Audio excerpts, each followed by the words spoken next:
சேனைகளின் கர்த்தாவே, உம்மை நம்பி இருக்கிற மனுஷன் பாக்கியவான்.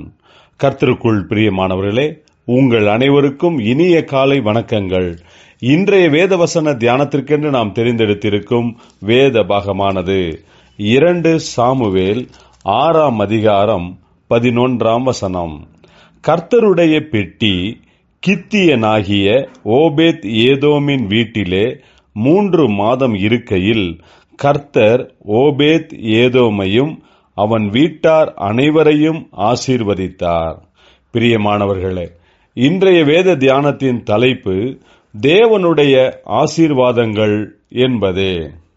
தாவீது ராஜா கர்த்தருடைய உடன்படிக்கை பெட்டியை தன்னுடைய இடத்திற்கு எடுத்துக்கொண்டு போக ஒரு புது ரதத்தின் மேல் அதை ஏற்றி கொண்டு போகும்போது அபினதாபின் குமாரர்கள் ஊசாவும் அகியாவும் அந்த புது ரதத்தை நடத்தினார்கள். அவர்கள் நாகோனின் களம் இருக்கிற இடத்துக்கு வந்தபோது மாடுகள் மிரண்டு பெட்டியை அசைத்தபடியினால் ஊசா தேவனுடைய பெட்டியினிடமாய் தன் கையை நீட்டி அதை பிடித்தான். அப்பொழுது கர்த்தருக்கு ஊசாவின் மேல் கோபம் உண்டது. அவனுடைய துணிவின் நிமித்தம் தேவன் அங்கே அவனை அடித்தார். அவன் அங்கே தேவனுடைய பெட்டி அண்டையிலே செத்தான். தாவீது அன்றைய தினம் கர்த்தருக்கு பயந்து உடன்படிக்கை பெட்டியை ஓபேத் ஏதோம் என்கிறவனின் வீட்டிலே கொண்டு போய் வைத்தான்.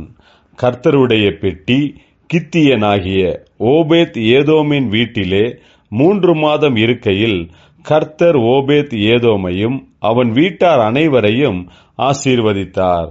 பிரியமானவர்களே, நாம் நம்மை கர்த்தருக்கென்று அர்ப்பணிக்கும் போது, அவரை சார்ந்து கொண்டு இருக்கும்போது, தேவனுடைய காரியங்களில் ஈடுபடும் போது கர்த்தர் நம்மை மிகவும் ஆசீர்வதிக்கிறவராய் இருக்கிறார். தாவீது மிகவும் பயந்து போனான்.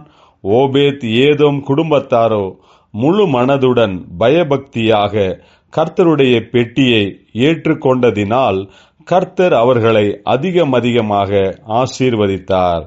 நாமும் கர்த்தருடைய வார்த்தைகளை முழு மனதுடன் ஏற்றுக்கொண்டு விசுவாசத்துடன் செயல்படும்போது ஆசீர்வதிக்கப்படுவோம். ஜெபிப்போம். ஜீவனுள்ள தேவனே, உம்முடைய கிருபையினால் எங்களை நடத்தும். உம்முடைய ஆசீர்வாதங்களினால் எங்களை நிரப்பும். இயேசு கிறிஸ்துவின் நாமத்தில் ஜெபிக்கிறோம் நல்ல பிதாவே. ஆமேன்.